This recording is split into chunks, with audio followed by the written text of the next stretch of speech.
Amid grandiosity sure to suffuse the summit starting soon in Paris, leaders of impossibly many countries will claim also to lead international efforts to mitigate climate change. Yet leadership, by definition, is limiting. A crowd of leaders is a group unled. That observation won't moderate the Paris meeting. Participants will be eminences accustomed to getting what they want.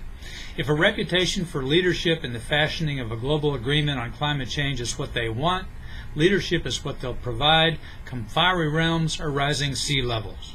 Everyone else should start hoarding firewood.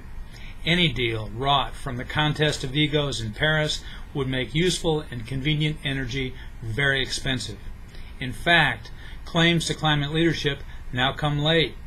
Clearly, Europe leads. European countries were the first to set national targets for cutting emissions of greenhouse gases. Europe created the first emissions trading scheme of meaningful scale. Europe also has punishingly high electricity prices and the economic problems that always follow. And the emissions trading scheme has worked poorly except as an opportunity for fraud.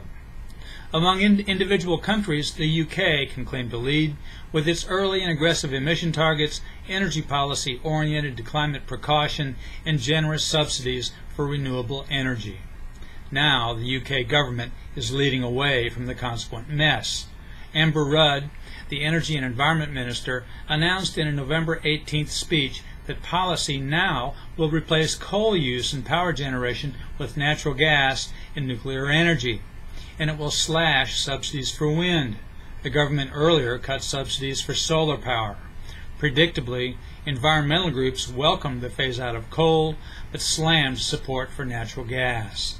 But the government, recognizing how much pain its earlier approach inflicted on energy consumers, seems resolved. Climate change no longer will be the priority. Energy security has to be the #1 priority, Rudd said at one point.